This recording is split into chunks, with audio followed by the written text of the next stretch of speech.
ಯಾವುದೇ ಥರದ ತೊಂದರೆ ಆಗದೇ ಇರತಕ್ಕಂಥ ರೀತಿಯಲ್ಲಿ ನಾವು ಅವರಿಗೆ ಸಹಕಾರ ಕೇಳಿದ್ದಾರೆ, ಅವ್ರಿಗೆ ಕೊಡ್ತಾ ಇದ್ದಾರೆ. ಮತ್ತು ಆರ್ಥಿಕವಾಗಿ ಏನು ಅವರಿಗೆ ಕೊಡ್ತಕ್ಕಂಥದ್ದು ವ್ಯವಸ್ಥೆನ ಸರ್ಕಾರದಿಂದ ಬರ್ತಾ ಇದೆ, ಅದನ್ನು ಕೊಡ್ತಾರೆ.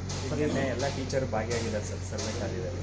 ಎಲ್ಲ ಆಗಿದ್ದಾರೆ, ಯಾರು ಆಗಿಲ್ಲ, ಅದು ಕಾನೂನು. ನಾನು ಆಗಲ್ಲ ಅಂತ ಹೇಳೋಕ್ಕೆ ಬರಲ್ಲ. ರಾಜ್ಯ ಸರ್ಕಾರ ಹೇಳಿದಾಗ ಅದು ಕಾನೂನು ಪಾಲನೆ ಮಾಡ್ತಾರೆ. ಏನು ಅಂತ ಏನು ತೊಂದರೆ ಇಲ್ಲ. ಹಾಗೇನಾದ್ರು ಇದ್ದರೆ ಅಲ್ಲಿ ಲೋಕಲ್ ಮಟ್ಟದಲ್ಲಿ ಮಾಡ್ತಾರೆ. ಕೆಲವು ಕಡೆಗೆ ಈಗ ಶಿವಮೊಗ್ಗ ಸಿಟಿಯಲ್ಲಿ ಸ್ವಲ್ಪ ಸಿಟಿಯಲ್ಲಿ ನಮ್ಗೆ ಸ್ವಲ್ಪ ಶಾರ್ಟೇಜ್ ಆಗುತ್ತೆ ಅಂದರು. ಅದಕ್ಕೆ ಹೈಸ್ಕೂಲ್ ಟೀಚರ್ಸ್ ಬೇಕು ಅಂದರೆ ನಾನು DC ಅವ್ರಿಗೆ ಹೇಳ್ಬಿಟ್ಟು ಅಲ್ಲೇ ಮಾಡಿದೆ. ಮತ್ತು ಅದಾದಮೇಲೆ ನಮ್ಮ PRS ಪ್ರಿನ್ಸಿಪಲ್ ಸೆಕ್ರೆಟರಿ ಅವರು ಕೂಡ ಅವರ ಜೊತೆಗೆ ಯಾರು ಕನ್ಸರ್ನ್ ಆಫೀಸರ್ಸ್ ಇದ್ದಾರೆ ಅವ್ರ ಜೊತೆಗೆ ಮಾತಾಡಿ ಯಾವುದೇ ಸಂದರ್ಭದಲ್ಲಿ ತೊಂದರೆ ಇದ್ದರೆ ಅವರಿಗೆ ಸಹಕಾರವನ್ನು ನೀಡಬೇಕು. ಯಾಕೆಂದರೆ ಈಗ ಎಂಟ್ರಿ ಆಯಿತು, ಮತ್ತು ನಾವು ಹಿಂದೆ ಬರಬಾರ್ದು. ಅದಕ್ಕೆ ನಾನು ಮಾಧ್ಯಮದವರಲ್ಲೂ ಕೂಡ ನಾನು ಈ ಕನ್ಫ್ಯೂಷನ್ ಎಲ್ಲೋ ಒಂದು ಹತ್ರ ಇದ್ದರೆ ಅದನ್ನ ತೋರಿಸೋದ್ರ ಬದಲು ಜನರು ಸಹಕಾರ ಮಾಡೋದು ತೋರಿಸಿದ್ರೆ ನನಗಂತೂ ಜನರಿಗೆ ಸಹಕಾರ ಆಗುತ್ತೆ. ನಾವು ಅದನ್ನು ಏನೋ ಒಂದು ಅವರಿಗೆ ವ್ಯವಸ್ಥಿತವಾಗಿ ಸಹಕಾರ ಮಾಡಬೇಕು ಅಂತೇಳಿ ಯೋಚನೆ ಇಟ್ಟಿರೋದಿಲ್ಲ. ಮಾಡೋದು BJP ಅವ್ರು ಬಿಡಿ, ಬೆಳಗ್ಗೆಯಿಂದ ಸಾಯಂಕಾಲದವರೆಗೂ ಇನ್ನೂ 3 ವರ್ಷ ಪ್ಲಸ್ ಇನ್ನೊಂದು 5 ವರ್ಷ ಇದೇ ಕೆಲಸ ಮಾಡ್ತಾರೆ.